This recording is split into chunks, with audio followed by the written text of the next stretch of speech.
ജനലൊക്കെ ചെയ്തു കണ്ടോ, ഉള്ളിൽ ഇത്തരത്തിൽ കമ്പി വെച്ചിട്ടുണ്ട്. മുഴുവനായിട്ട് മരത്തിൽ തന്നെ, കുഞ്ഞ് ഇത്തരത്തിൽ മരത്തിൽ കണ്ടോ. ഇങ്ങനെയാണ് ഒരു ക്രിസ്ത്യൻ ഹൗസൊക്കെ ആയപ്പോഴേക്കും കണ്ടോ, ഒരു കുഞ്ഞു കോട്ടയുടെ മഴ വീണ് കഴിഞ്ഞാൽ ഡ്രെയിനായി പോകാനുള്ള ഡ്രെയിനൊക്കെ കാണാം. ഈ രീതിയിലൊക്കെയാണ് ആ വീടിൻ്റെ ഒരു എലിവേഷനും. അപ്പോൾ ഞാൻ ഇന്നത്തെ ഈ ഒരു വീഡിയോയിൽ ഞാൻ അവിടെ കണ്ടിട്ടുള്ള 2 തറവാട് വീടുകൾ അത് ജസ്റ്റ് ഒന്ന് കാണിച്ചിരുന്നുണ്ട്. എല്ലാവർക്കും നമസ്കാരം, മറ്റൊരു എപ്പിസോഡിലേക്ക് എല്ലാവർക്കും സ്വാഗതം. നിങ്ങൾ ആലോചിച്ചിട്ടുണ്ടോ, ഒരു 75-100 അല്ലെങ്കിൽ ഒരു 10-300 വർഷങ്ങളൊക്കെ പഴക്കമുള്ള നമ്മുടെ ട്രഡീഷണൽ തറവാട് വീടുകളിൽ ഇപ്പോൾ പോയി കഴിഞ്ഞാലും ഭയങ്കര തണുപ്പായിരിക്കും. ചൂടുകാലത്ത് പോയി കഴിഞ്ഞാലും അതിനകത്ത് നമുക്ക് ആ പുറത്തുള്ള അത്രയും വിങ്ങലോ ചൂടൊന്നും ഫീൽ ചെയ്യാറില്ല. അതിനി തിരുവനന്തപുരത്തുള്ള വീടുകളായാലും ശരി, നമ്മുടെ മലബാർ ഏരിയയിലുള്ള വീടുകളായാലോ അതോ പാലക്കാട് ഭാഗത്തുള്ള വീടുകളായാലും ഒക്കെ ശരി, വീടിനകത്ത് കയറി കഴിഞ്ഞിട്ടുണ്ടെങ്കിൽ ഭയങ്കര ഒരു എന്താ പറയുക, നമ്മൾ ഭയങ്കര കംഫർട്ടബിൾ ആയിരിക്കും. ചൂടും വിങ്ങലൊന്നും ഉണ്ടാവില്ല. ഇതിനുള്ള കാര്യം എന്താണെന്നുള്ളത് നിങ്ങൾ ആലോചിച്ചിട്ടുണ്ടോ?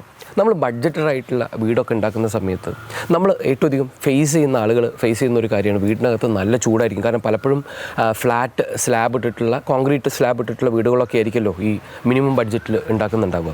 അപ്പോൾ നിങ്ങൾ ആലോചിച്ച് നോക്കിയാൽ സ്ലാബിൽ നിന്നൊക്കെ ഭയങ്കര ചൂടൊക്കെ ആയിരിക്കും വരുന്നുണ്ടാവുക. അതുപോലെ തന്നെ സിമെൻറ്റ് ബ്ലോക്കൊക്കെ വെച്ചായിരിക്കും നമ്മുടെ വീടിൻ്റെ മേസണറി, അതായത് പടവ് പണിയൊക്കെ ചെയ്തിട്ടുണ്ടാവുക. ചെമരിയിൽ നിന്നും നല്ല രീതിയിൽ ചൂടൊക്കെ ആയിരിക്കും വരുന്നുണ്ടാവുക. കോസ്റ്റ് കുറയ്ക്കുന്നതിന് വേണ്ടിയിട്ട് വളരെ മിനിമലായിട്ടുള്ള സൺഷെയ്ഡുകളും മിനിമം റൂഫും കാര്യങ്ങളൊക്കെ ചെയ്തിട്ടുണ്ടാവുള്ളൂ. അപ്പോൾ നമ്മൾ മനസ്സിലാക്കേണ്ട കാര്യം, പണ്ടാണെങ്കിലും നമ്മുടെ ബഡ്ജറ്റായിട്ടൊക്കെ ഉണ്ടാക്കുന്ന കുടിലുകൾ അല്ലെങ്കിൽ ഓടൊക്കെ മേഞ്ഞിട്ടുള്ള വീടുകളിൽ അതിൻ്റെ ഉള്ളിൽ ഇപ്പോൾ പോയാലും വലിയ ചൂടൊന്നും നമുക്ക് ഫീൽ ചെയ്യില്ല.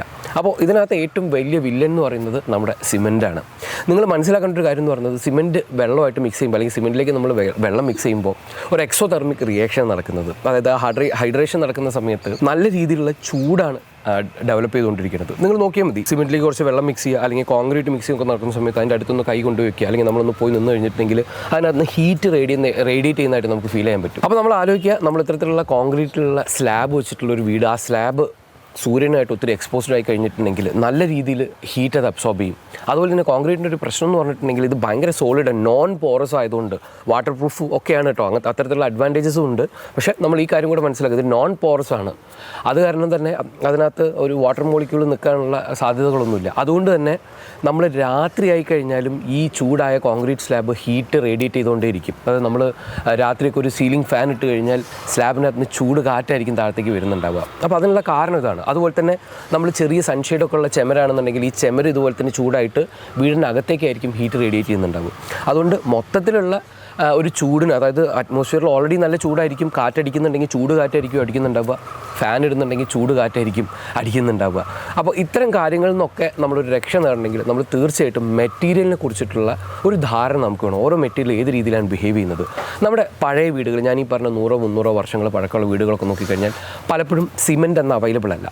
നമ്മുടെ പടവിൻ്റെ പണിയൊക്കെ ചെളിയിലാണ് ചെയ്തിട്ടുണ്ടാവുക, മഡിലാണ് ചെയ്തിട്ടുണ്ടാവുക.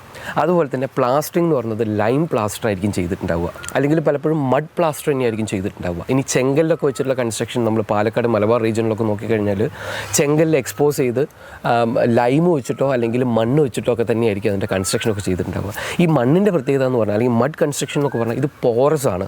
നമ്മൾ ഉള്ളിൽ ഒരു ചൂട് ജനറേറ്റ് ചെയ്യുന്ന സമയത്ത് ഇത് ബ്രീത്തിങ് വാൾ എന്ന് പറയും. ആ ചെമര് അതിനെ ബ്രീത്ത് ചെയ്ത് ഇവാപ്പറേറ്റ് ചെയ്ത് കളയാനുള്ളൊരു കപ്പാസിറ്റി ചെമരുകൾക്കുണ്ട്. അതുകൊണ്ട് തന്നെ ഉള്ളിൽ എപ്പോഴും നമ്മൾ, അതായത് പുറത്ത് തണുപ്പാണെങ്കിൽ ഉള്ളിൽ ഒരു ചൂടിനെ മെയിൻറ്റെയിൻ ചെയ്യാൻ പറ്റും, പുറത്ത് ചൂടാണെങ്കിൽ ഉള്ളിൽ ഒരു തണുപ്പിനെ മെയിൻറ്റെയിൻ ചെയ്യാൻ പറ്റും.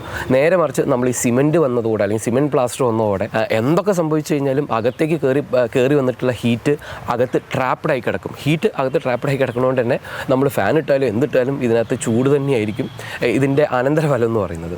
ഞാൻ റീസെൻ്റായിട്ട് ചെന്നൈയിൽ ദക്ഷിണ ചിത്ര എന്ന് പറഞ്ഞൊരു സ്ഥലത്ത് പോയിട്ടുണ്ടായിരുന്നു. അപ്പോൾ അവിടെ നമ്മുടെ കേരളത്തിലെ, അതായത് മലബാർ റീജിയനിൽ ആലപ്പുഴ, തിരുവനന്തപുരം, പാലക്കാട് ഭാഗങ്ങളിലൊക്കെ ഒത്തിരി ഒരു 10-300 വർഷം പഴക്കമൊക്കെ ഉള്ള നമ്മുടെ ട്രഡീഷണൽ തറവാട് വീടുകൾ ഈ ദക്ഷിണ ചിത്രയിൽ ഇവിടുന്ന് പറിച്ചു കൊണ്ടുപോയി അവിടെ ഇൻസ്റ്റാൾ ചെയ്ത രീതിയിൽ ചെയ്തു വെച്ചിട്ടുണ്ട്. കേരളത്തിലെ മാത്രമല്ല, നമ്മുടെ സൗത്ത് ഇന്ത്യയിലെ ഒട്ടുമിക്ക ഇത്തരത്തിലുള്ള ട്രഡീഷണൽ ബിൽഡിങ്ങുകൾ മുഴുവൻ അവിടെ ഇൻസ്റ്റാൾ ചെയ്തിട്ടുണ്ട്. അപ്പോൾ ചെന്നൈ പോലത്തെ ഒരു ക്ലൈമറ്റിൽ പോലും ഞങ്ങൾ ഇത്തരത്തിലുള്ള ബിൽഡിങ്ങിനകത്ത് കയറിയ സമയത്ത് നമുക്ക് ഭയങ്കര ഡിഫറൻസാണ് ഫീൽ ചെയ്തത്. അതായത് ആ ഒരു ചൂട് മാറി ഭയങ്കര കംഫർട്ടബിൾ ആയിട്ടുള്ള ക്ലൈമറ്റ് ഫീൽ ചെയ്തു. അതുകൊണ്ടാണ് ഇത്തരത്തിലുള്ള ഇൻഫർമേഷൻ നിങ്ങൾക്ക് ഷെയർ ചെയ്തരാന്ന് വിചാരിച്ചിട്ടാണ് ഞാനൊരു കണ്ടൻറ്റ് ചെയ്യുന്നത്. നമ്മൾ കൈവിട്ട് പോയ കുറേ ഡിസൈൻ എലമെൻറ്റ്സും മെറ്റീരിയൽ കാര്യങ്ങളൊക്കെ ഉണ്ട്. അതായത് നമ്മുടെ ഈ ഒരു ഹ്യൂമിഡ് ക്ലൈമറ്റിലേക്ക് നമുക്ക് അറിഞ്ഞിരിക്കേണ്ട കുറച്ച് കാര്യങ്ങൾ. അതായത് മെറ്റീരിയൽ നമ്മൾ ഒരു കാരണവശാലും അതായത് ഈ സിമെൻറ്റ് പോലത്തെ മെറ്റീരിയൽ വെയിലത്തേക്ക് എത്രത്തോളം എക്സ്പോസ്ഡ് ആകുന്നു അത്രത്തോളം ചൂടകത്ത് വരാനുള്ള സാധ്യത ഉണ്ട്. ഇന്നത്തെ കോണ്ടെക്സ്റ്റിൽ നമുക്ക് സിമെൻറ്റ് ഒഴിവാക്കി പല കൺസ്ട്രക്ഷനും ചെയ്യാനും പറ്റില്ല. അപ്പോൾ നമ്മൾ മനസ്സിലാക്കേണ്ട കാര്യം, അത്തരത്തിൽ സിമെൻറ്റ് വരുന്ന സാധനങ്ങളെ പ്രോപ്പറായിട്ട് ഒരു ഷെയ്ഡൊക്കെ വെച്ച് നമുക്ക് എത്രത്തോളം അതിനെ പ്രൊട്ടക്ട് ചെയ്യാം, വെയിൽ ഡയറക്റ്റ് അടിക്കാതെ എത്രത്തോളം പ്രൊട്ടക്ട് ചെയ്യാം. അതുപോലെ തന്നെ നമ്മുടെ പഴയ തറവാട് വീട് നോക്കിക്കഴിഞ്ഞാൽ നമുക്ക് കാണാം ത്രൂ ഔട്ട് ഒരു വരാന്തയൊക്കെ കാണാം. അപ്പോൾ ആ വരാന്തയ്ക്കകത്ത് ലൈറ്റ് അടിച്ച് റിഫ്ലക്റ്റഡ് ആയിട്ടുള്ള ലൈറ്റ് ആയിരിക്കും വീടിനകത്ത് എത്തുന്നത്.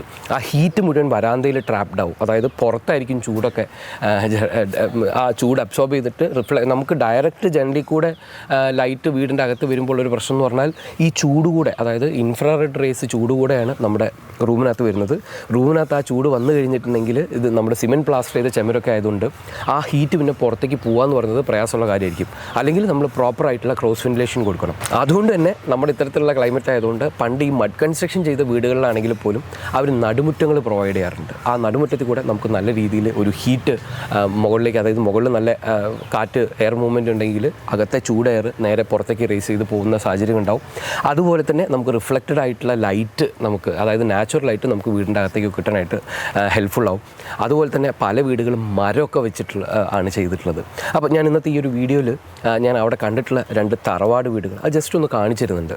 അപ്പോൾ അവിടെ യൂസ് ചെയ്തിട്ടുള്ള ഡിസൈൻ എലമെൻറ്റ്സും അതിൻ്റെ ഒരു ട്രീറ്റ്മെൻറ്റും അവിടെ യൂസ് ചെയ്തിട്ടുള്ള മെറ്റീരിയലും കാര്യങ്ങളും എന്തൊക്കെയാണെന്നുള്ളത് നമുക്ക് നോക്കാം.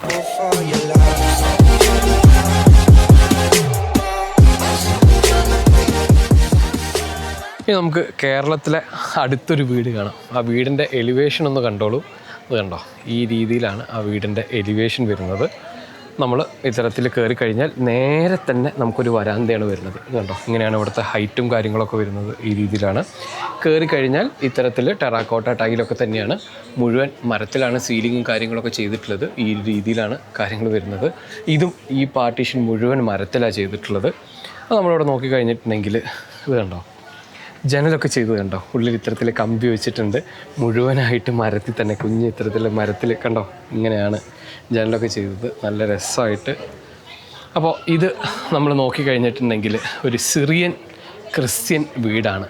പുതുപ്പള്ളിയിൽ, കോട്ടയം ഡിസ്ട്രിക്റ്റിലെ പുതുപ്പള്ളിയിലുള്ള ഒരു വുഡൻ സ്ട്രക്ചറും ഒരു അഡീഷണൽ മേസണറി സെക്ഷനൊക്കെ ഉള്ള ഒരു വീടാണ്. അപ്പോൾ ഇത് നോക്കിക്കഴിഞ്ഞാൽ ഇതൊരു പത്തായപ്പുരയാണ്. കണ്ടോ, ഇതൊരു പത്തായാണ്. അത് മുഴുവൻ മരത്തിലാണ് ചെയ്തിട്ടുള്ളത്.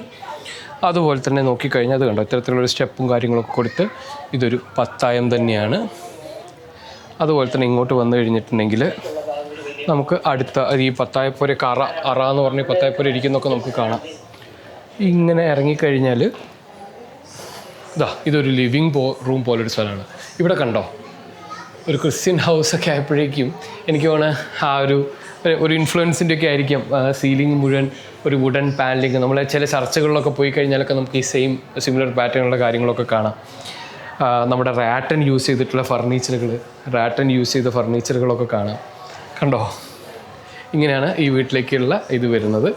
ഇതിൻ്റെ സൈഡിലേക്ക് വന്നു കഴിഞ്ഞിട്ടുണ്ടെങ്കിൽ ഇത്തരത്തിലുള്ള ഒരു കുഞ്ഞു കോട്ടയാട് കണ്ടോ, ഒരു കുഞ്ഞു കോട്ടയാട്.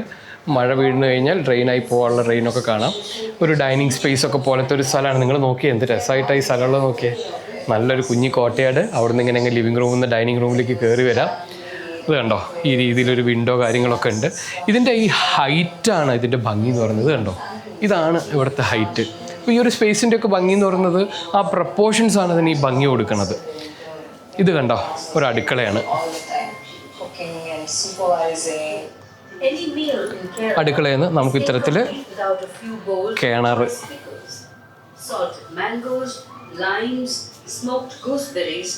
and pickles with vegetables, meat and fish.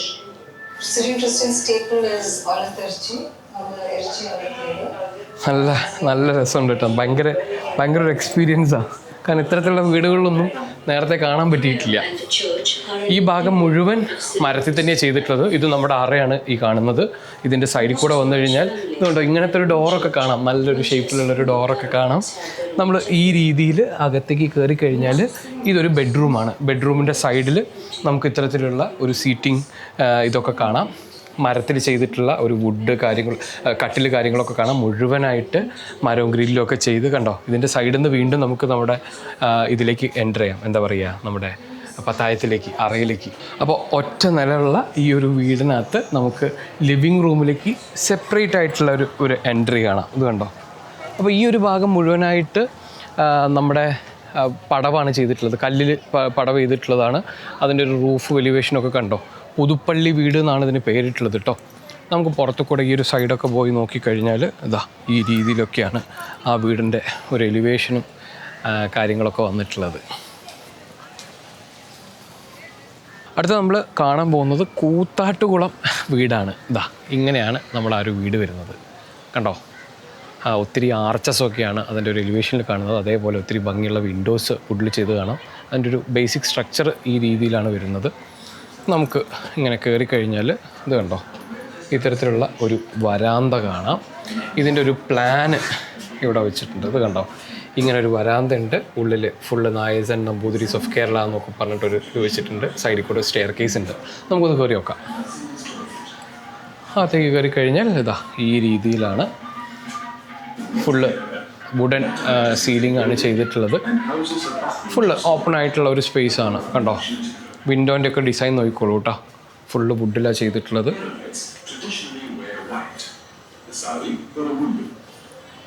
നമ്മൾ പുറത്തേക്ക് ഇറങ്ങിക്കഴിഞ്ഞാൽ വീണ്ടും ഇത്തരത്തിലുള്ളൊരു വരാന്ത ഉണ്ട്. നമുക്ക് ആ സ്റ്റെപ്പ് ഈ രീതിയിൽ കിട്ടുന്നുണ്ട്. നമ്മൾ ആ സ്റ്റെപ്പ് കയറി കഴിഞ്ഞാൽ അപ്പോൾ രണ്ട് സൈഡിൽ നിന്നും സ്റ്റെപ്പാണെന്നുള്ളത് നമുക്ക് മനസ്സിലാക്കാം. ഇത് കണ്ടോ, രണ്ട് സൈഡിൽ നിന്നും സ്റ്റെപ്പാണ്. ഈ സൈഡിൽ നിന്നും സ്റ്റെപ്പാണ്, ഈ സൈഡിൽ നിന്നും സ്റ്റെപ്പാണ്. നമ്മൾ മുകളിലേക്ക് ഇവിടെ കയറി കഴിഞ്ഞാൽ ഇതിനും തട്ടുമ്പുറം ഉണ്ടെന്നാണ് തോന്നുന്നത്. ഇത് കണ്ടോ, ഇങ്ങനെയാണ് ഒരു സ്പേസ് വരുന്നത്. ഇതെല്ലാം വുഡൻ പാർട്ടീഷൻസാണ് ഇവിടെ വരുന്നത്. ഇതൊക്കെ വുഡൻ പാർട്ടീഷൻസാണ്.